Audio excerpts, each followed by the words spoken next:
Idinawit sa anomalya sa flood control project sina Senator Chis Escudero at dating Senador Nancy Binay. Silang dalawa pati si House Speaker Martin Romualdez abay inirekomenda ng NBI na sampahan na po ng kaso ng reklamo. Damay rin sa mga nakakickback umano si dating Senador Bong Revilla. Nasa frontline ng balitang yan, si Mean Los Baños.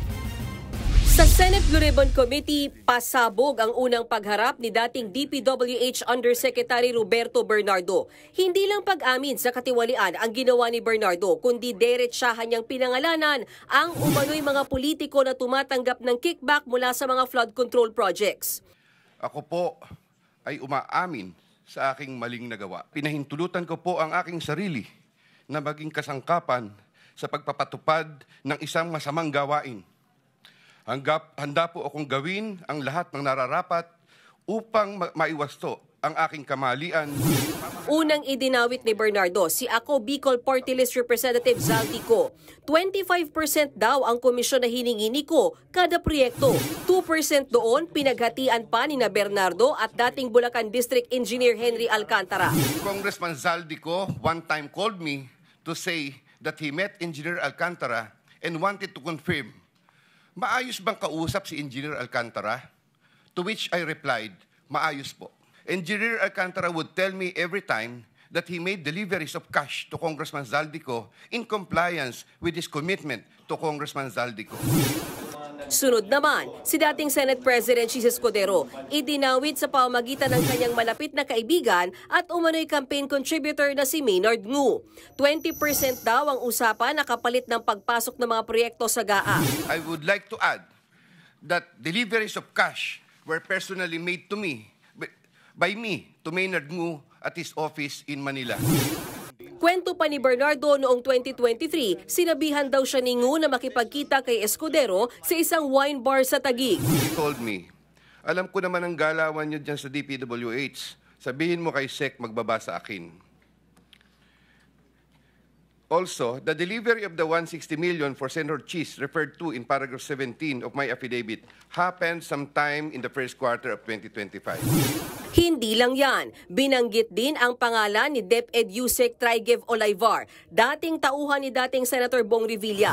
15% na kickback naman daw ang usapan sa mga proyekto na umabot sa 2.85 billion pesos na para daw sa Executive Secretary. Kung kukumputin, aabot yan sa mahigit 427 million pesos. Habang si Revilla, diretsyang humingi daw ng 25% na kapalit ng mga proyekto. Cash daw itong dineliver ni Bernardo kay Revilla. Senator Revilla will appreciate additional contributions for his senatorial re-election bid. Engineer Alcantara collected the 25% commitment, or about 125 million, which was turned over to me and then delivered to Senator Revilla in his house in Cavite. Hindi rin nakaligtas si dating senador at ngayong Makati City Mayor Nancy Binay. 15% ang hiningi raw ng kanyang staff ni si Carlin Villa. 37 million pesos daw ang dineliver ni Bernardo sa bahay ni Binay sa Quezon City.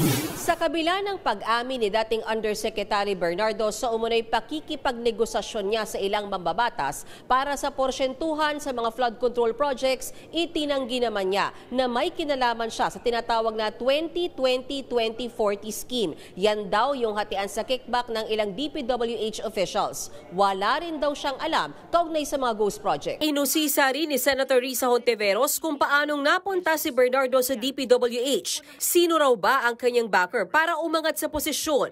Sino pong nagrekomenda sa inyo nung August 2016 at sino naman nag-back sa inyo nung 2019 nung kayo'y naging USEC naman? Hindi ko po sinasabi, Mr. Chair, na si Secretary Singson kasi hindi na po siya secretary nung... Opo, so sino nga po? Si Mark Villar po was the incoming, Secretary Mark Villar was the incoming secretary during the time.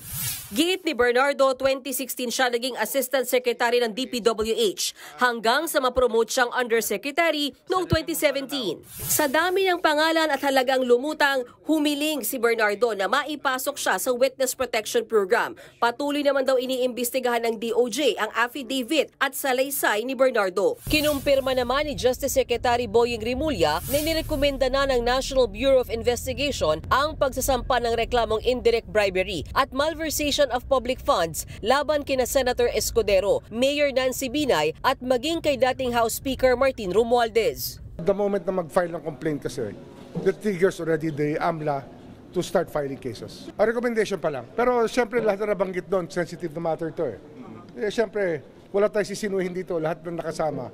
Isasama natin. Nagbabalita mula sa Frontline, Mean Los Baños, News 5. Mga kapatid, Andre Felix po, manatiling may alam pagdating sa mga mahalagang balita sa loob at labas ng bansa. Mag-follow at mag-subscribe na po sa social media pages ng News 5.